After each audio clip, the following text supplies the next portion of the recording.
Assalamualaikum sahabat Famol. Kembali lagi dengan saya Umi, ingin berbagi dan sharing produk-produk kesehatan ya. Jadi di sini kita ada beberapa produk Famol ya. Nah, tapi sebelumnya mungkin saya akan sedikit kilas balik ya mengenai kondisi kesehatan saya. Banyak yang bertanya-tanya, emangnya Bu Umi sakit apa sih gitu ya. Jadi sebenarnya akar masalahnya sudah diketahui ya. Jadi saya langsung saja kepada bulan Februari 2007 itu saya melakukan pemeriksaan di Malaysia setelah sebelumnya mencoba di tahun 1993 pertama kali saya menikah, terus kemudian kondisi saya drop. Nah, di situ saya melakukan pemeriksaan secara medis karena biasa tanggung jawab orang tua sudah dilepas ke suami. Nah, di situ saya hidup sudah sendiri dan akhirnya mencari kondisi saya kenapa sih kok begini gitu. Dan waktu itu saya juga belum tahu sudah kondisi hamil anak pertama. Saat itu juga saya tidak ada mabok, mual atau apa, tapi kondisi saya kok makin drop gitu loh, dengan kandungan janinnya juga sehat seperti itu ya. Dokter pun juga heran gitu. Nah, namun di Februari 2007 ya, itu akar masalah yang saya hadapin tuh langsung tahu semua gitu ya.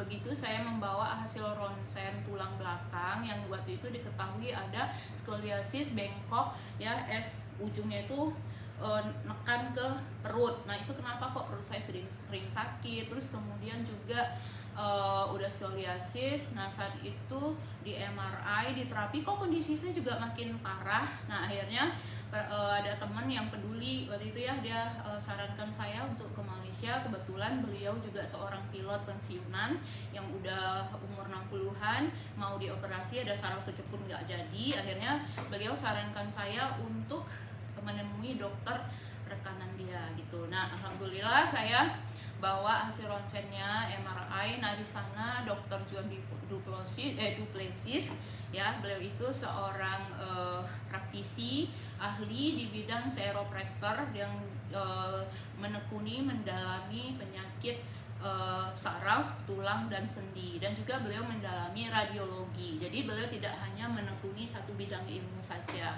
atau spesialisasinya itu, jadi sudah merangkup.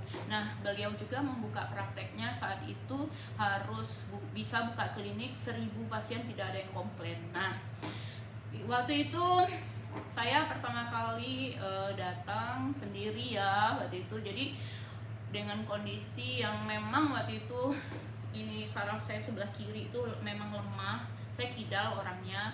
Nah, kemudian waktu itu saya tuh benar-benar terus mencari di mana secara medis saya tuh hanya kan waktu itu cuman hanya hepatitis B ya waktu itu.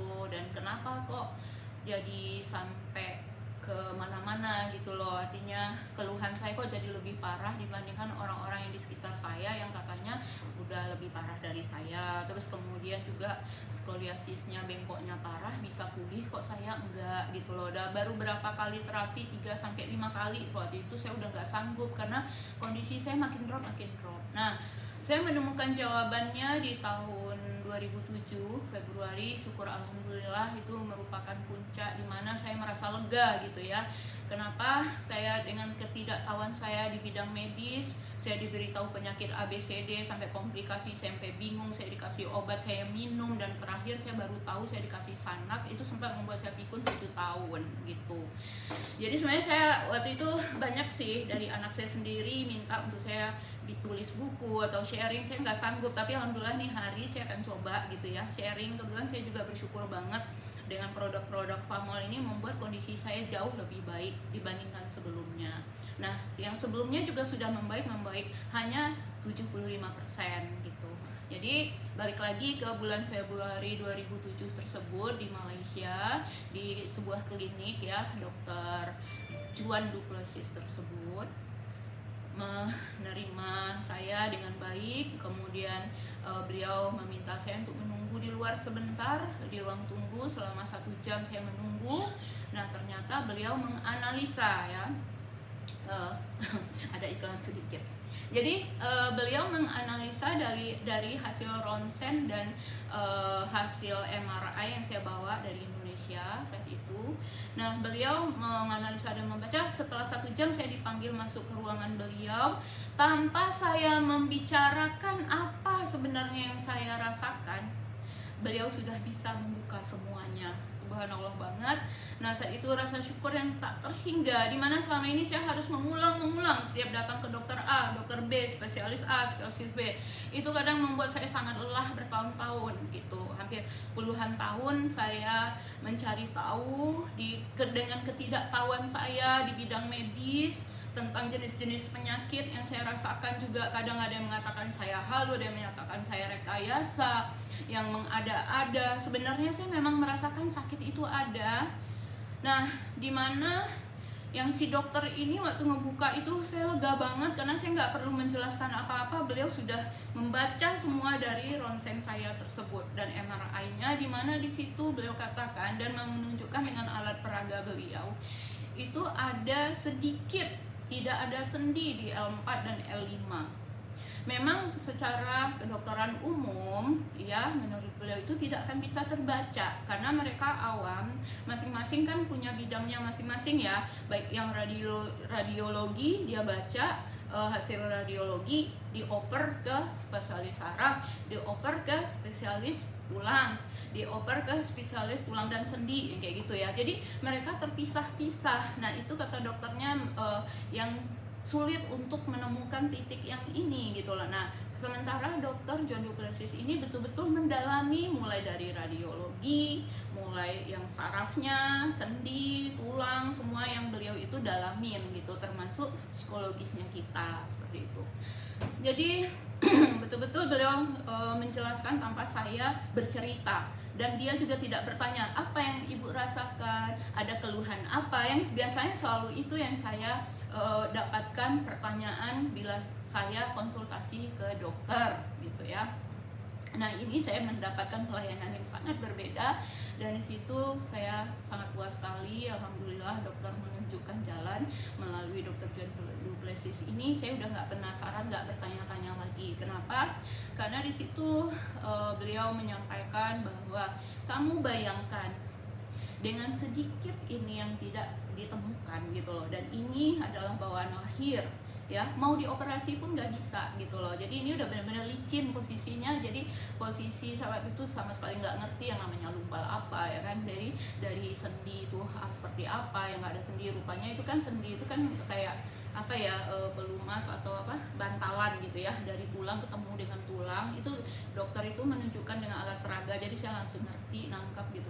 Jadi tulang ketemu tulang, di situ nggak ada sendinya. Bayangkan sedikit, tapi kena ada tekanan. Kamu bayangkan begitu kamu lahir, kamu berjalan, terus kamu merangkak, terus belajar berjalan, kemudian berlari ya, maka akan timbul kelainan-kelainan di tubuh kamu ya. Kamu akan merasakan ada sakit di sini gitu. Jadi titik-titik yang saya rasakan sakit itu memang ditemukan oleh dokter tersebut. Jadi benar-benar saya merasakan lega banget gitu loh.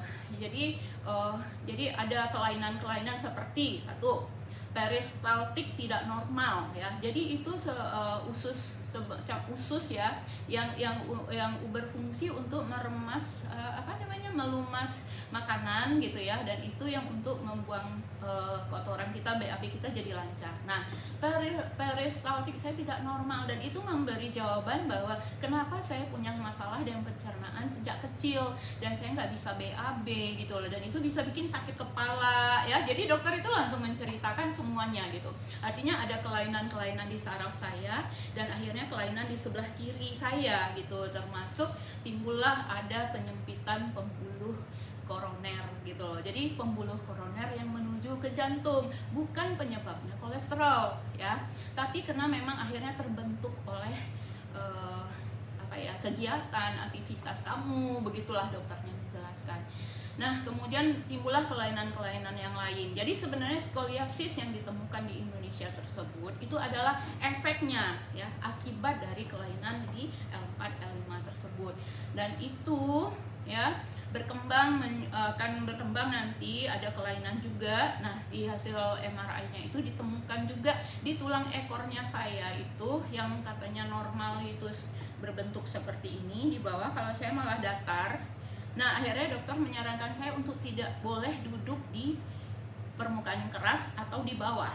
Nah, saya disarankan untuk duduk di kursi posisi tegak, dan saya disarankan juga pakai korset khusus saat itu. Nah, kemudian menjaga posisi duduk senyamannya kamu, begitu yang dokter sampaikan gitu ya. Nah, jadi benar-benar saya merasa tidak perlu menjelaskan apa-apa, tapi saya puas banget mendapat penjelasan selengkap sedetail Dr. John Du Plessis tersebut.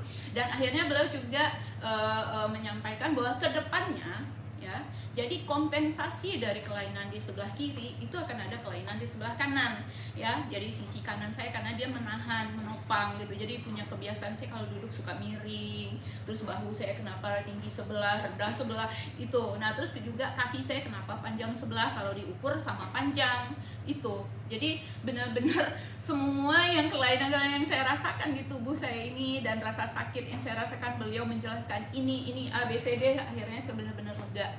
Yang selama ini saya dikatakan rekayasa, halu, mengada-ada, minta perhatian, sebenarnya yang saya rasakan tuh memang sakit gitu ya, bukan mengada-ada gitu. Tapi alhamdulillah, sekali lagi saya memang ucap syukur dengan Dr. John Du Plessis ini. Semoga beliau masih hidup. Saya pengen kembali ke sana lagi dengan kondisi saya yang sekarang.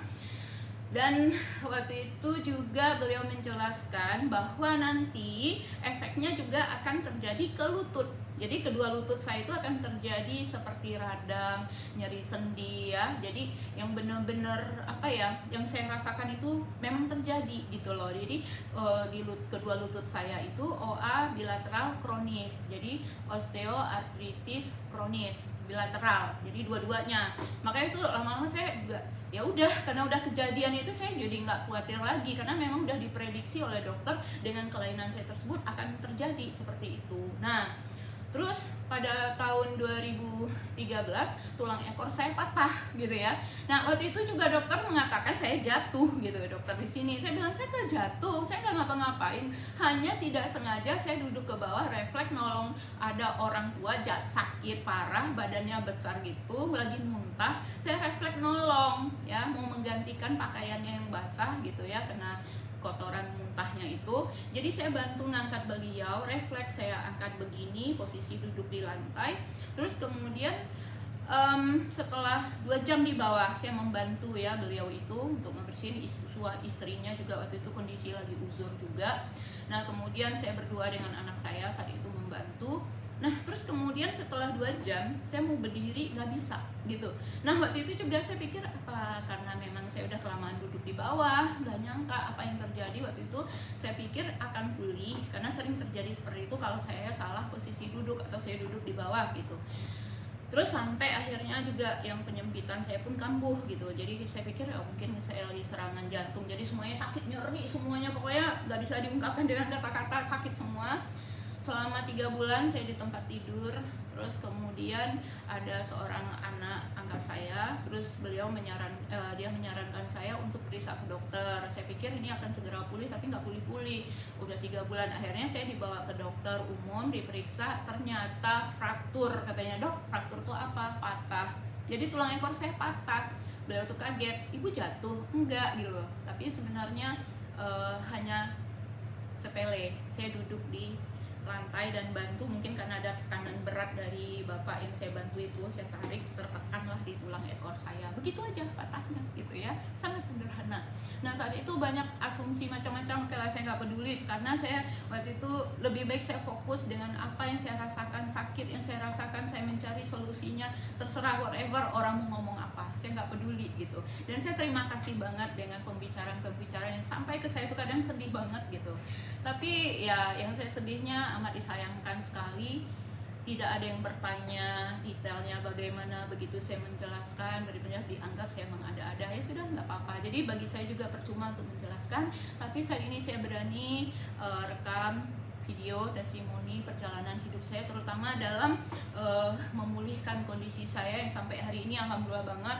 Pada tahun 2019 akhir Tuhan memberikan saya jalan lagi gitu ya, melalui produk-produk Famol ini. Sebelumnya Green Leaf, tapi sekarang sebutnya Famol. Nah, jadi Ya memang yang dibilang komplikasinya saya itu saat melahirkan anak pertama. Waktu kecil juga saya udah merasakan sakit mah ya di lambung, terus kemudian namanya sudah berkeluarga lepas dari pengawasan orang tua, akhirnya saya juga udah makannya sudah tidak teratur, jadi semakin parah, nah menjadi GERD dan terus juga kronis. Nah kemudian dari kondisi saya yang seperti itu, hamil anak pertama, terus kemudian di situ ketahuan saya hepatitis B kronis ya, hepatitis B kronis. Terus kemudian saat itu divonis usia saya maksimal 3 bulan kalau tidak stres, 2 minggu kalau stres. Tapi alhamdulillah saya punya ayah yang juga sering memberikan pengobatan dengan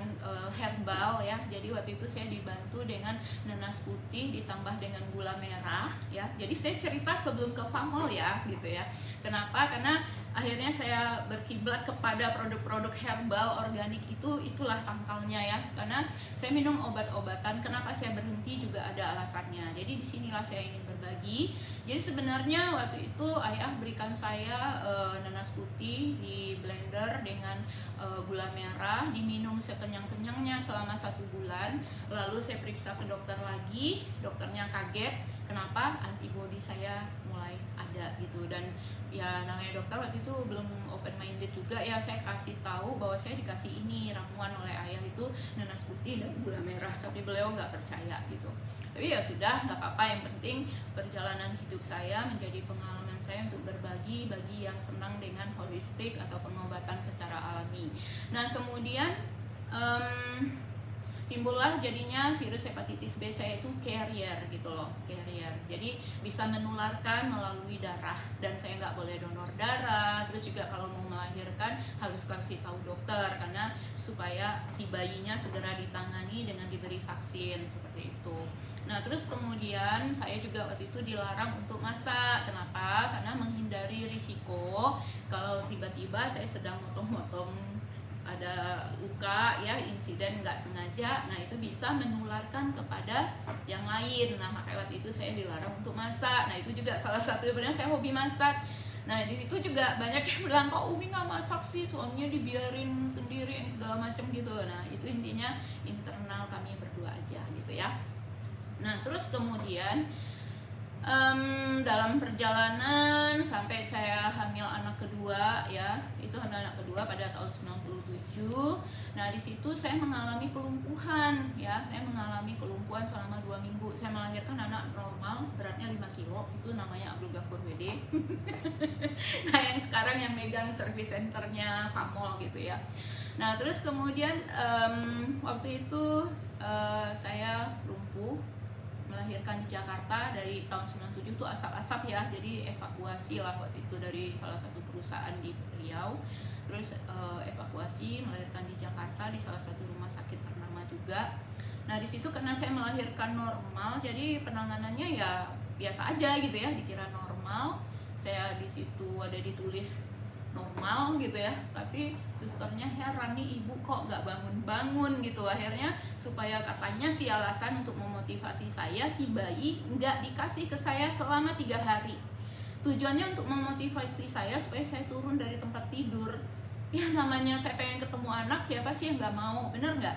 Jadi waktu itu saya ya mencoba berusaha, saya sedih banget ya waktu itu, sedih banget gitu ya, karena memang saya tuh nggak bisa gerakin badan saya gitu. Nah sebenarnya sampai hari ini juga karena itu tadi ya, ketahuannya di 2007 kelainan di L4 L5 itu penyebabnya sebenarnya gitu ya. Waktu itu kan nggak tahu akar masalahnya di mana, cuman kelumpuhan tersebut juga dokter nggak ngerti penyebabnya apa. Pokoknya saya nggak bisa bergerak padahal ngelahirin normal gitu ya. Nah terus kemudian saya mencoba memotivasi diri saya untuk bangkit, yang penting saya bisa gitu kan. Dimana dengan penanganan saat itu saya seperti diabaikan gitu, tapi saya nggak peduli. Itu menjadi hikmah juga buat hidup saya, perjalanan hidup saya untuk jadi lebih kuat seperti sekarang gitu ya.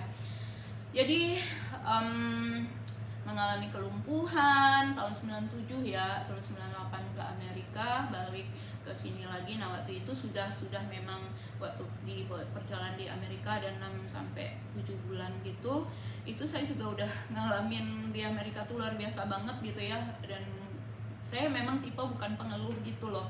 Jadi keluarga besar pun nggak tahu kondisi saya sebenarnya bagaimana, perjuangan saya untuk bertahan hidup dengan 2 anak yang saya harus urus dan rawat di luar sana. Terus kembali ke Indonesia juga dengan kondisi di mana saya terus semangatkan diri saya bahwa saya bisa, dan di situ juga saya membuat anak saya, 2 anak saya, Nana dan Gafur, itu untuk kuat mandiri. Mereka alhamdulillah tidak menyulitkan saya juga. Nah terus balik ke Indonesia, saat itu suami saya pindah ke suatu daerah domestiknya di Duri. Nah di Duri itulah selama 8 tahun ya, saya tuh benar-benar perjuangan hidup dan mati ya. Tahun 98, tahun 2000 suami saya pindah kerja di Duri. Waktu itu saya masih di daerah Minas. Selama 1 tahun ya saya ibarat kata suami saya mandah. Nah beliau di Duri, saya di Minas. Nah kemudian bagaimana saya menyikapi saat itu ya, saya tetap, pokoknya saya yakin bahwa Tuhan tidak akan menyia-nyiakan selama kita sabar ya, tawakal, menyerah total kepada Dia untuk menjalankan hidup, ujian, cobaan yang dilimpahkan gitu ya. Dimana saat itu bagi saya menjadi motivasi untuk saya belajar bagaimana menyikapi ya hal-hal pemikiran negatif di luar sana tentang saya, dan bagaimana saya belajar untuk ya mengkaji diri saya sendiri gitu loh. Sebenarnya dimana bimbingan juga dari Ayahanda sebelum beliau wafat juga mengajarkan saya untuk bagaimana kita tidak melihat salah orang lain gitu loh, tapi melihat di mana kalau kita dibicarakan orang, tapi yang kita lihat adalah di mana letak kesalahan kita, bukan melihat kesalahan orang lain. Jadi yang selalu diajarkan itu mengkaji diri itu adalah seperti itu, supaya kita lebih dekat kepada Allah dan Rasulnya, seperti itu. Nah itu juga yang menjadi motivasi saya untuk terus kuat ya, saya jalanin, saya nikmatin. Nah kemudian saya disarankan waktu tahun 2000 ya, anak ketiga saya Fitra Dimunzir itu lahir. Ya mungkin ada pertanyaan, kok katanya sakit tapi kok punya anak 3 gitu, bisa kok, sanggup. Jadi sebenarnya saya tuh karena udah divonis umur saya tuh pendek ya, jadi saya tuh punya niat pengen punya anak 5 sebenarnya gitu ya. Nah pengen punya anak 5, si suami hanya maunya 1 aja karena dia lihat kondisi saya dan dia tidak mengizinkan saya untuk nambah anak lagi gitu. Dan dari kedokteran juga katanya tergantung ibu kuat nggak gitu. Kalau bisa sih ini aja sesar, cuman saya kan nggak mau gitu kan. Tapi ya tetap saya berpikir ya udah, masa anak saya perempuan satu-satunya, saya pengen kasih warisan anak 2 atau dia punya saudara, kalau ada masalah kan bisa curhat gitu maksudnya gitu ya.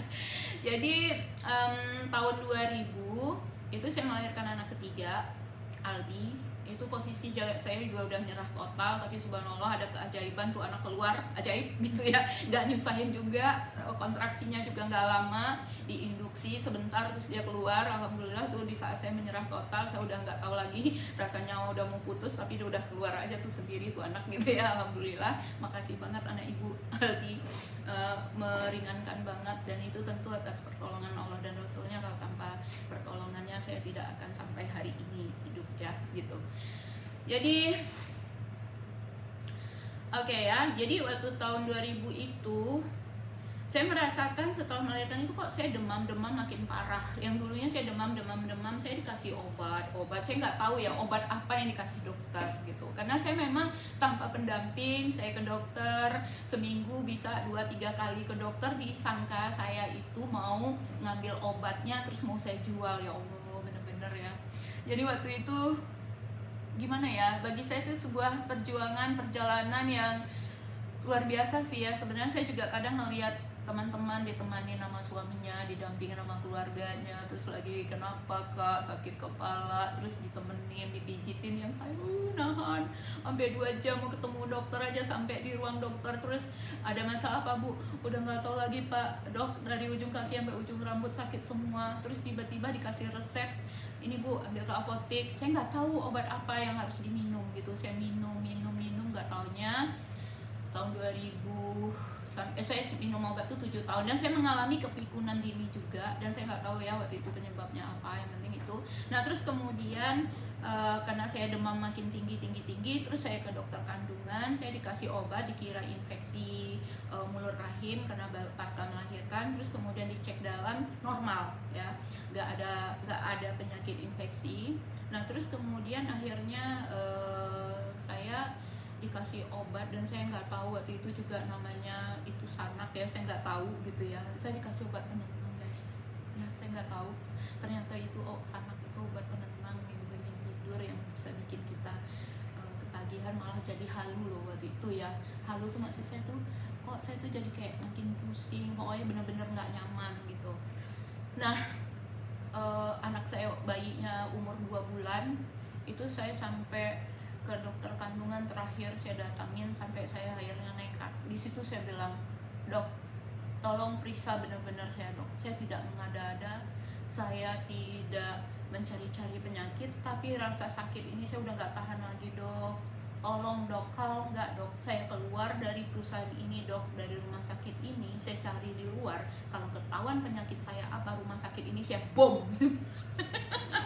Itu udah nggak tahu lagi mau ngomong apa tuh. Dokternya, bu kok sampai segitunya? Iya dok, saya udah nggak tahan, bilang saya ngeluh sakit ini, saya ambeien tapi dikasih obat aja gitu kan. Ya Allah, saya benar-benar saya nggak sanggup dok gitu kan.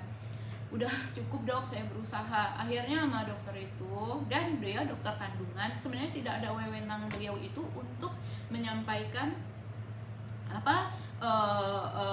kondisi dalam saya, penyakit dalam. Saya mau dirujuk ke spesialis penyakit dalam, saya udah gak mau, enggak dok, pokoknya saya gak mau, ini terakhir, udah capek dok gitu kan. Karena saya paling dikasih obat, saya dikasih ke psikolog, ke psikiater, 3 psikiater mengatakan saya normal gitu ya. Jadi saya serba salah, saya harus bagaimana. Nah akhirnya oleh dokter tersebut beliau inisiatif, karena waktu itu beliau tim manajernya rumah sakit tersebut, dan saya oke bu, keluhan ibu yang spesifik apa, saya udah nggak tahu lagi dok, dari ujung kaki sampai ujung rambut tuh sakit semua. Akhirnya oleh dokter tersebut saya dirujuk, oke bu gini aja, yang terdekat masalahnya di waktu itu bahasanya ya apendik ya, apendik maksudnya itu usus buntu gitu dulu katanya kan.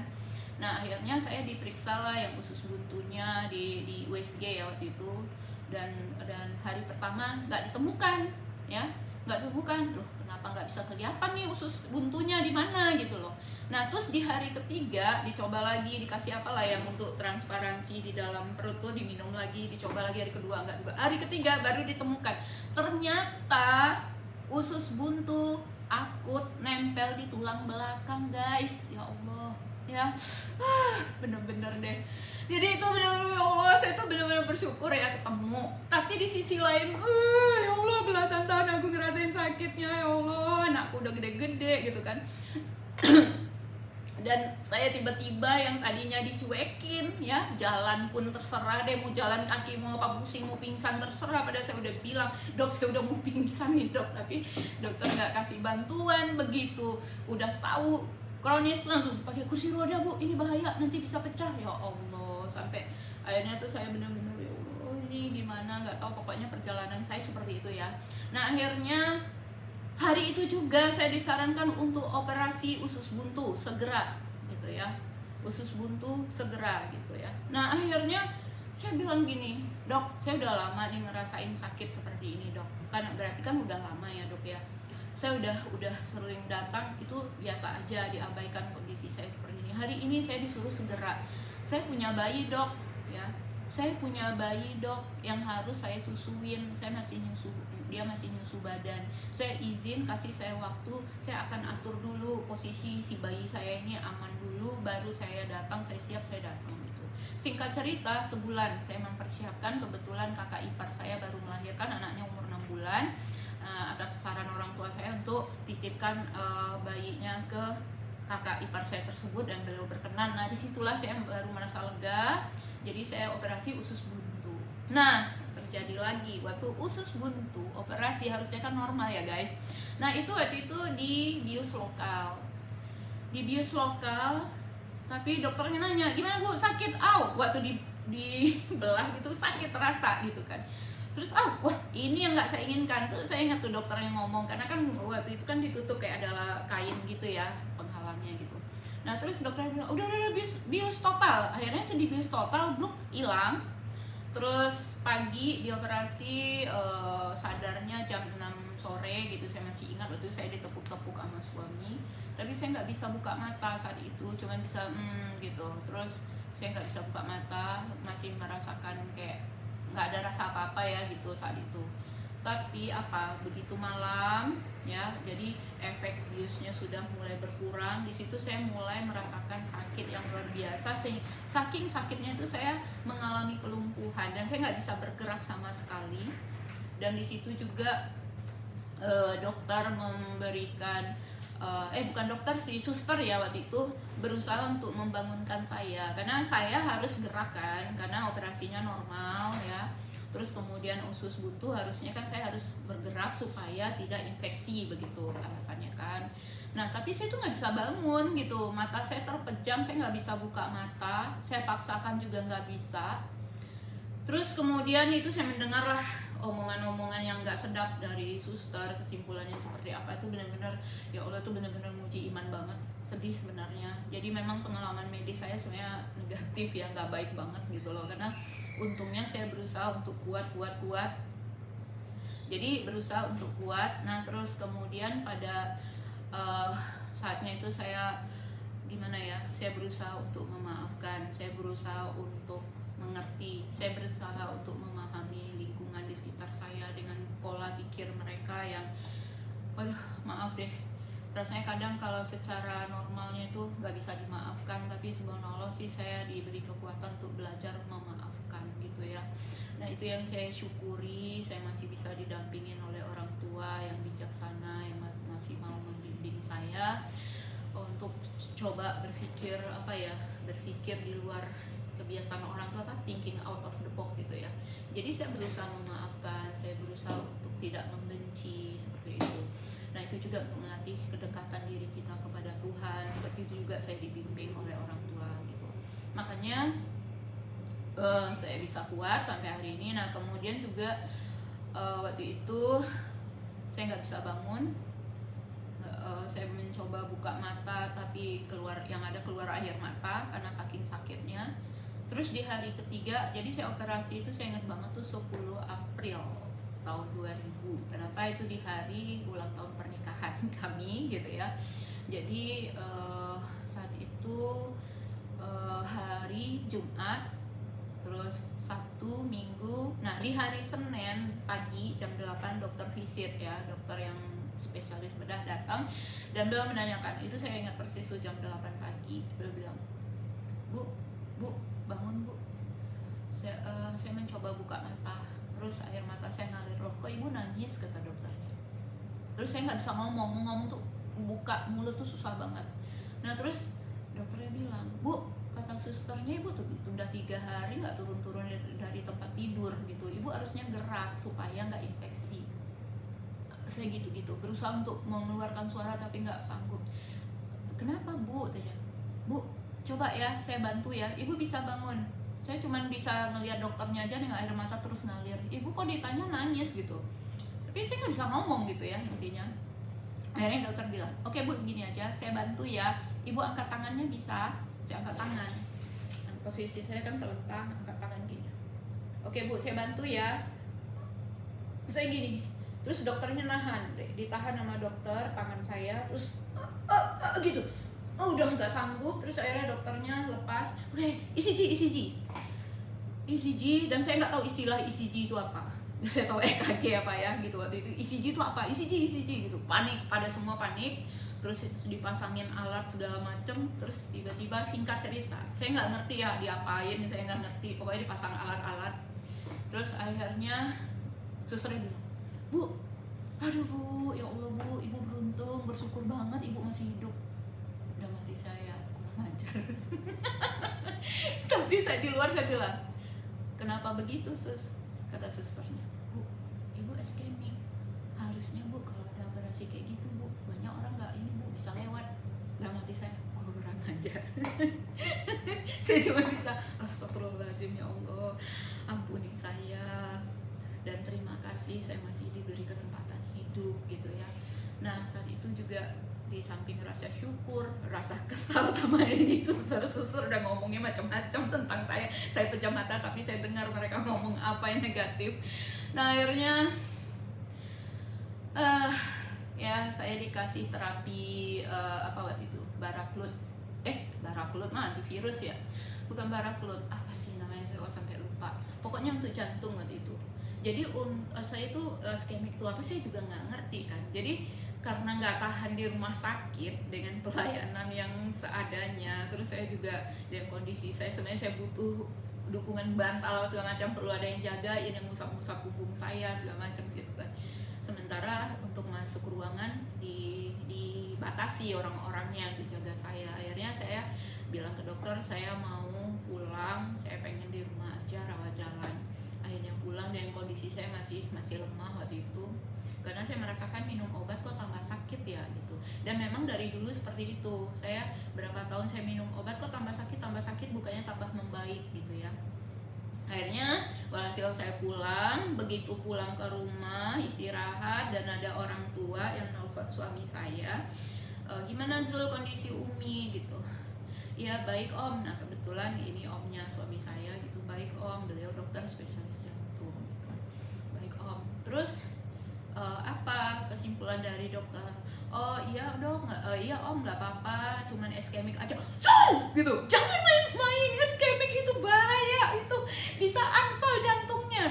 Kaget gitu kan, sebenarnya saya udah tahu ya penjelasan dari si suster itu juga, tapi saya diam aja karena saya nggak mau suami saya panik, karena sebenarnya suami saya lebih panik dari saya kalau saya menerangkan penyakit yang sebenarnya. Jadi saya karena harus menjaga jangan terjadi penyempitan, saya harus menjaga kondisi saya tetap sehat, kuat, dan positive thinking. Nah sekitar saya nggak boleh tahu kondisi saya yang sebenarnya, karena mereka tahu itu mereka panik, itu mempengaruhi saya juga gitu loh. Makanya saya berusaha untuk lebih tenang, saya juga berusaha bagaimana nyikapin di sekeliling saya. Kadang mereka mungkin melihat saya kayak nggak punya empati, nggak punya perasaan, tapi di situ saya bisa mencoba mengendalikan gitu. Kadang ada orang jatuh di depan mata saya itu bagaimana saya tetap biasa-biasa saja, saya harus kendalikan karena ini penyempitannya itu tuh bisa tiba-tiba menyerang kalau saya kaget, shock gitu ya. Jadi berpikir keras itu dia bisa kumat, terus juga terlalu dingin, terlalu panas minum, cuaca juga itu mempengaruhi gitu loh. Nah ini kayak sekarang udah mulai sesak ya karena udah capek dari tadi ngomong, tapi nggak apa-apa, itu bisa kita coba kontrol. Nah terus kemudian dari perjalanan itulah saya dianjurkan untuk ke Singapura. Waktu itu beliau ada di Singapura, saya dicek sama beliau. Dalam perjalanan itu saya juga jalan kaki, nggak pakai kursi roda, dan ternyata ambeien keluar nih segini nih, segini ususnya keluar ya, itu sakit banget. Dan akhirnya 2 minggu di Singapura, saya diterapi juga alami. Jadi waktu itu saya dikasih antibiotik, apa sih namanya saya lupa. Waktu itu antibiotik dikasih nggak kuat, saya tiba-tiba serangan jantung. Terus kemudian nama beliau saya dikasih apa nih yang alami ya, tahu nggak? Sirsak, tahu ya? Yang istilah durian Belanda kata orang. Nah itu sirsak di blender ya, di blender dengan biji-bijinya, kulitnya dibuang, di blender dengan biji-bijinya. Saya minum sekenyang-kenyangnya, dan gulanya tahu apa? Gula batu ya, nggak pakai gula pasir tapi gula batu. Nah itu diminum sekenyang-kenyangnya, membuat akhirnya dikecut menciut gitu.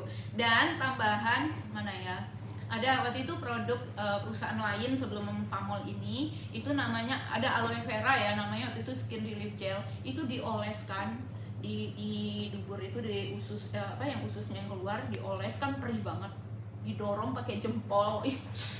Bener-bener tuh perjalanan yang sangat luar biasa, sakitnya minta ampun gitu ya. Jadi sebenarnya yang sakit yang saya rasakan tuh gak benar-benar macam-macam complicated.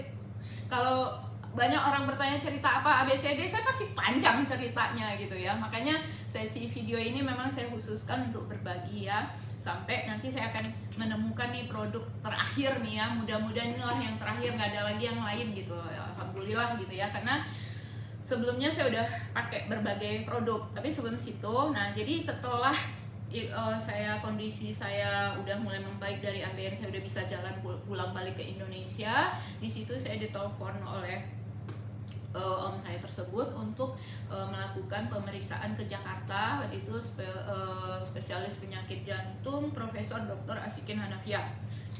Nah Singkat cerita, saya diperiksa di sana, ternyata dokternya bilang, profesor itu dibilang, "You keracunan antibiotik."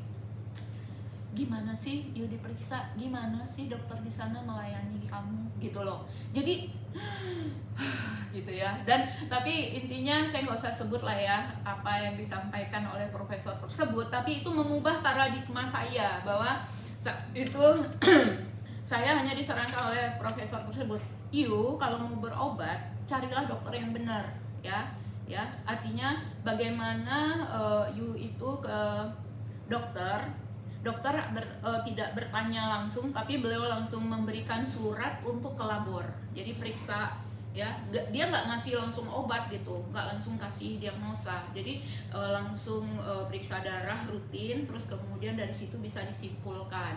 Terus kalau misalnya belum juga, nah akhirnya nanti di ronsen gitu. Itu benar-benar harus itu dulu. Memang butuh biaya besar untuk itu katanya. Tapi memang kalau untuk penyakit-penyakit yang seperti ini nggak bisa sembarangan gitu loh. Jadi you kalau mau ke dokter harus pintar-pintar. Nah sekarang karena you udah keracunan antibiotik, stop semua obat-obatan, back to nature. Itulah puncaknya di 2000 ya, tahun 2000 itu saya stop obat-obatan medis ya. Saya yakin yang tadinya saya udah minum dan disitulah dokter tersebut melihat, profesor ya beliau itu melihat obat saya tersebut, langsung beliau bilang, ini apa ini kok kamu dikasih sanak. Tahu nggak, ini yang bikin kamu pikun. Allahu Akbar, rupanya itu obat penenang supaya saya bisa tidur, ya Allah. Tapi memang kondisi saya makin parah. Nah akhirnya profesor tersebut juga menyarankan saya untuk mencari bukan obat-obatan, artinya suplemen gitu ya. Boleh suplemen, silahkan kamu cari yang cocok dengan tubuh kamu, karena kalau yang herbal, obat-obatan ramuan yang biasanya ahli-ahli holistik kan harus direbus dulu, harus ini dulu, repot ya. Jadi untuk kondisi saya ada yang praktis sekarang, kenapa enggak dicoba aja, kata profesornya. Kenapa? Karena suplemen itu bukan kandungan kimianya tidak berbahaya gitu loh, tapi yang bisa membaca tuh di tubuh kamu gitu. Kamu merasakan cocok nggak cocoknya di kamu sendiri. Oh oke, baik dok gitu ya. Jadi dari profesor tersebutlah saya akhirnya mulailah semakin yakin menjalankan upaya pengobatan secara alami. Nah itu begitu saya sudah pakai, waktu itu ada nama perusahaannya ya, mungkin di sini saya boleh sebut ya, nama itu perusahaan itu Cosway. Jadi saya pakai produknya yang alami dan alhamdulillah di situ memang kondisi saya terus membaik.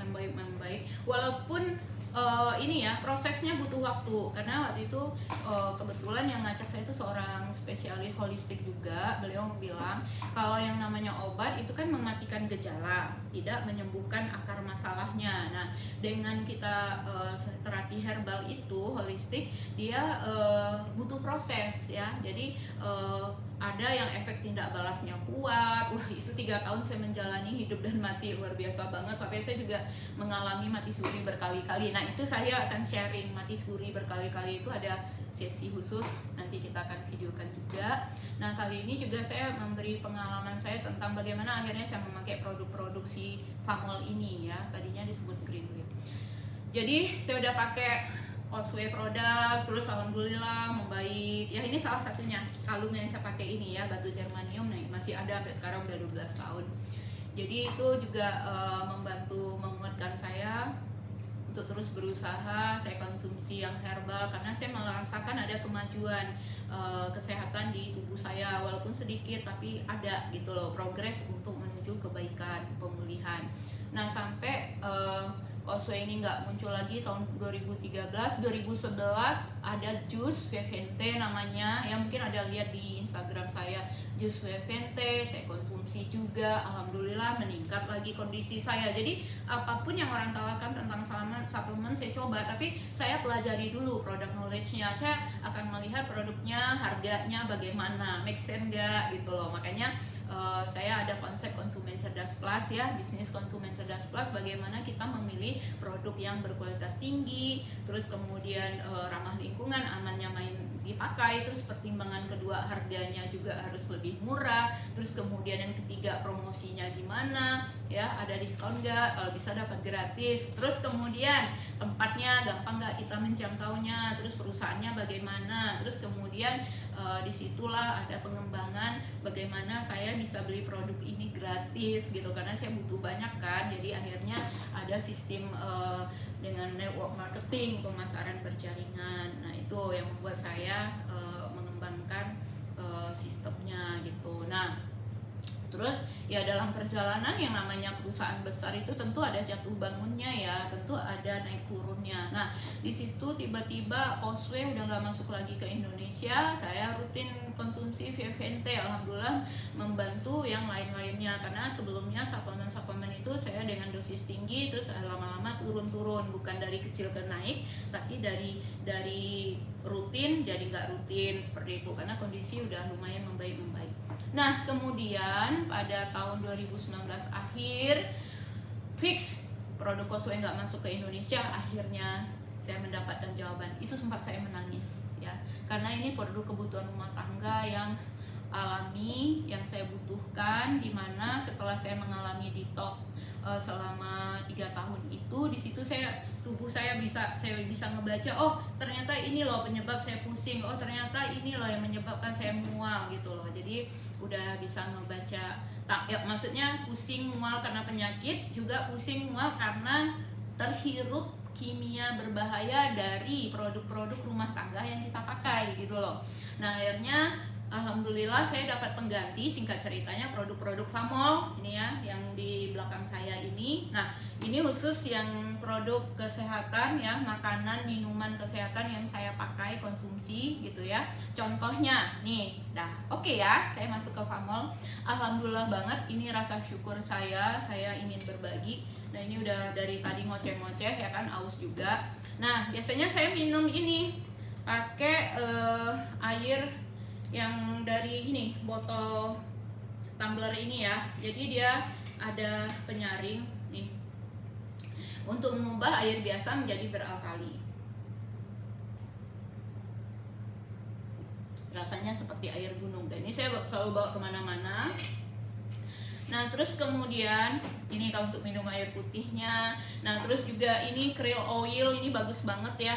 Ini yang saya konsumsi, krill oil ini untuk membersihkan lemak jahat ya, lemak jahat di darah kita gitu loh. Jadi itu salah satu fungsinya. Terus juga dia meningkatkan daya ingat juga, terus kemudian menstabilkan kolesterol, gula darah, tensi ya, terus juga meningkatkan daya ingat, energi juga gitu. Banyak banget nih manfaatnya, dan bagus juga untuk kulit gitu.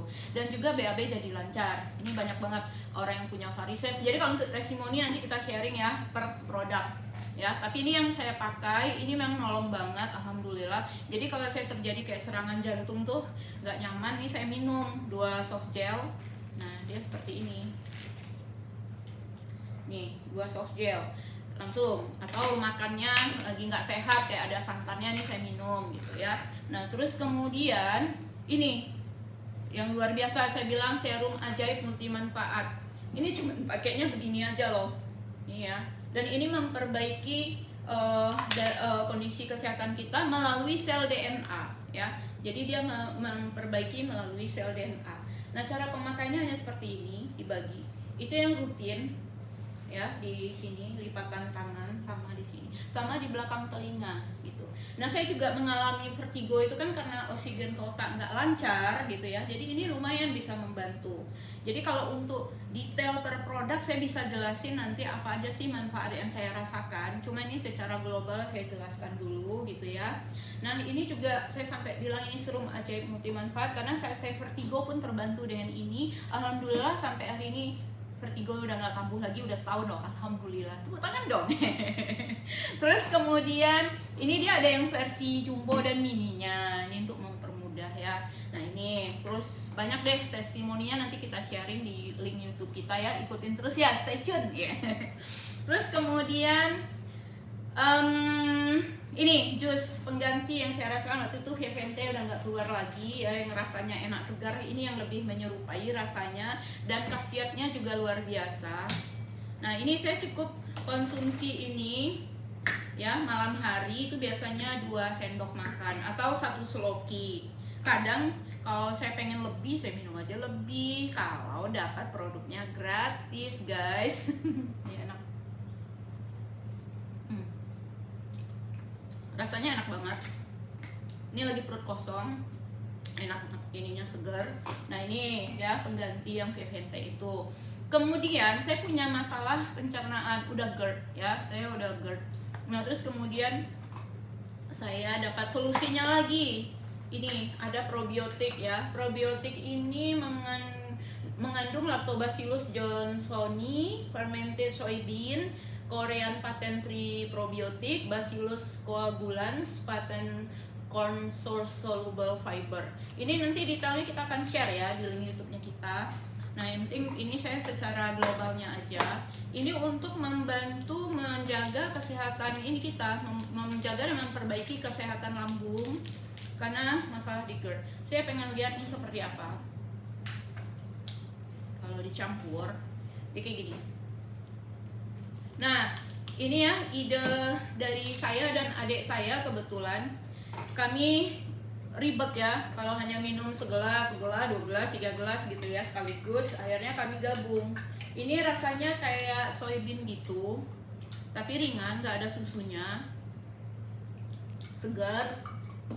Nah ini kalau asam lambung naik, GERD-nya lagi kumat, ini saya bisa tambah konsumsi. Biasanya rutin 1 saset sehari, tapi kalau GERD-nya kumat saya tambah jadi 2 atau 3 gitu ya, tergantung tingkat keasaman di lambung saya. Nah terus ini ada Flash-Fine, 1 paket ini saya pakai ya. Jadi Flash-Fine ini dia 6 in 1, dia mengandung glukosamin HCI, MSM, kolagen type 2, sodium hyaluronate, chondroitin, bromelain. Jadi ini ada produk yang kandungan yang sebelumnya saya konsumsi udah nggak masuk lagi ke Indonesia, saya dapat di sini dengan cara konsumsi diminum. Dia berupa bubuk, ya, berupa bubuk ternyata lebih enak dan ini menjadi pengganti sarapan saya. Ini saya gabung, ya, saya gabung. Nih jadi gini warnanya, rasanya jadi lebih enak. Terus saya tambah vitamin C. Ini kandungannya 250 gram vitamin C-nya. Saya tambah. Yang saya tahu vitamin C ini menjadi booster ya. Nih kayak gini. Dan rasanya menjadi rasa Sunkist gitu loh. Kayak jus Sunkist gitu. Ini dia tuh, berubah warna ya.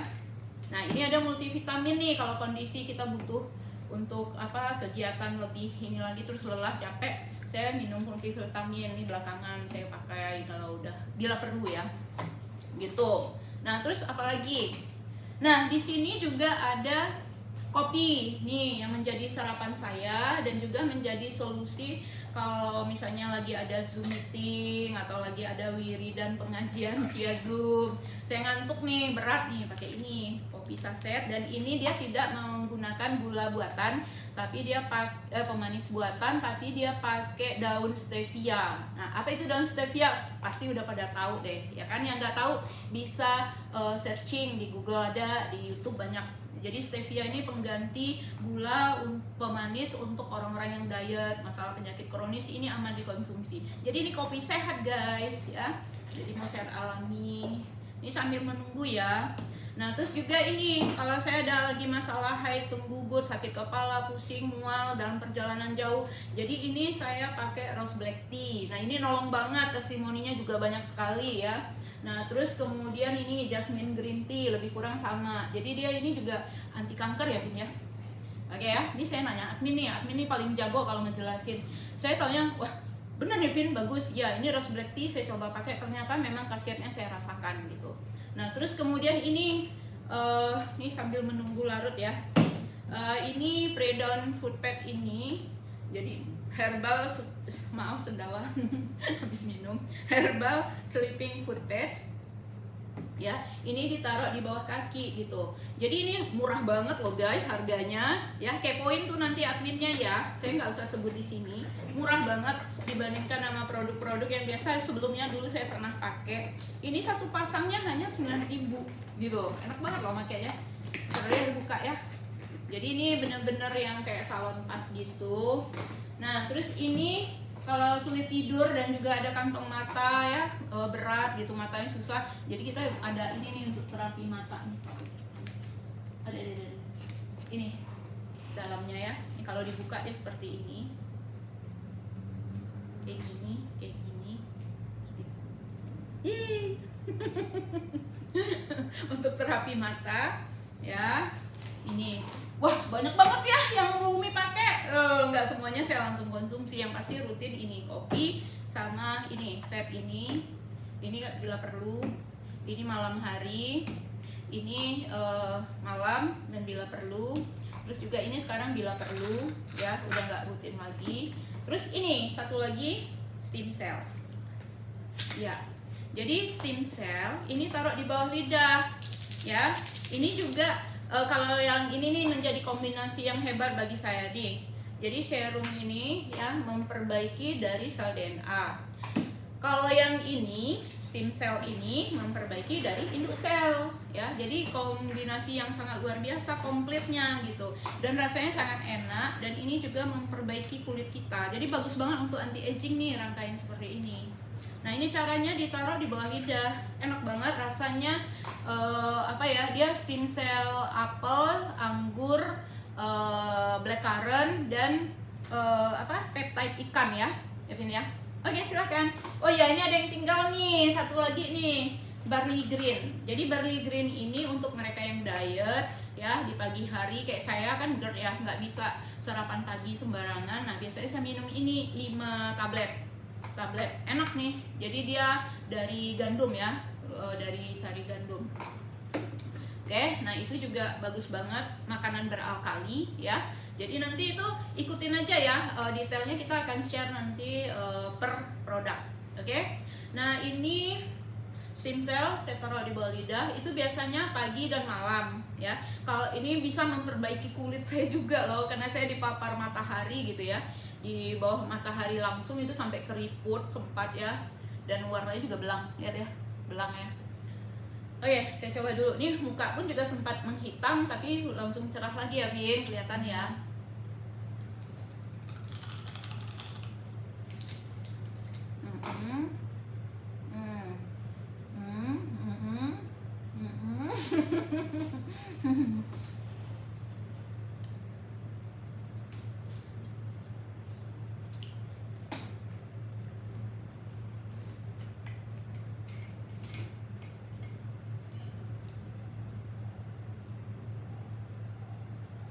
Rasanya enak, seger.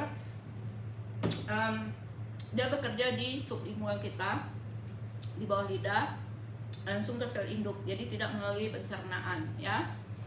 Nah terus yang ini menjadi sarapan pagi saya, dan ini juga bikin kenyang. Jadi sarapan pagi saya cukup ini dan ini.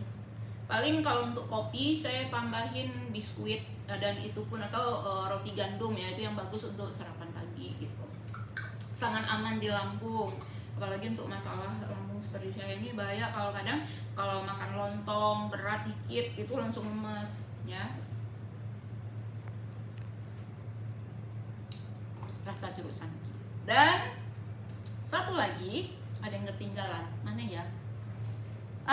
Ini ada produk baru keluar. Jadi sebenarnya udah lama tapi baru masuk di Indonesia, baru launching di Indonesia, calcium and peptide. Nah ini keren banget ya, rasanya pun enak. Jadi kalau kita sakit ya, pengen sehat, cari itu yang enak-enak, jangan yang susah-susah ya, cari yang enak, gampang gitu ya. Ini cukup konsumsinya 2-4 satu hari gitu ya. Nah ini saya udah konsumsi tadi 2, nggak apa-apa, saya ini kasih lihat aja nih ya. Ini calcium and peptide chewable, jadi dia dikunyah gitu ya, nggak ditelan, dikunyah.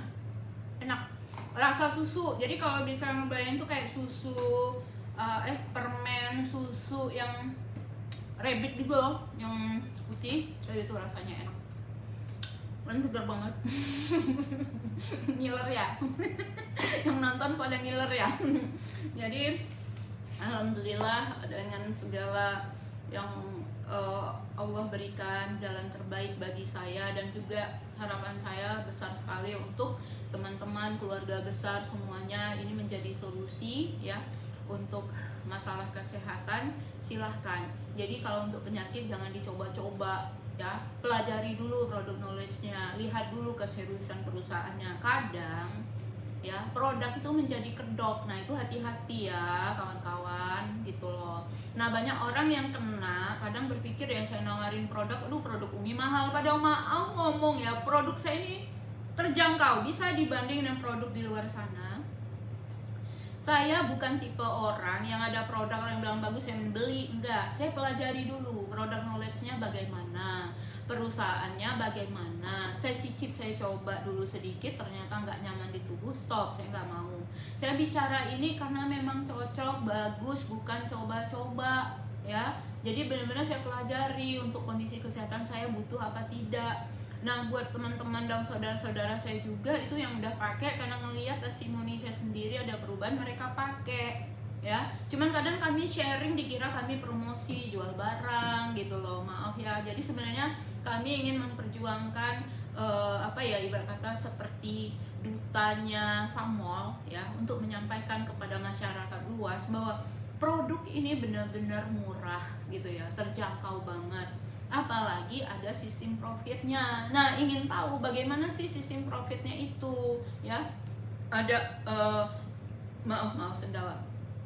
Jadi ada marketing plan-nya yang luar biasa, bisa mengubah kehidupan kita juga, kehidupan finansial terutama ya. Jadi kita ini yang saya jelaskan di sini kan ada produk perawatan wajah, ada produk perawatan pribadi dan lain-lainnya. Jadi yang ini khusus sesi makanan, minuman, kesehatan yang saya pakai dan gunakan gitu ya, ada produk kesehatannya. Nah nanti kita akan sharing lagi sesi produk perawatan pribadi. Oke? Nah khusus kali ini saya rasa cukup dulu ya. Mungkin untuk detail keterangan produknya kami akan sharing di link-link berikutnya. Nah bagi yang ingin tahu lebih jelas boleh hubungin saya atau adminnya Famol, silahkan.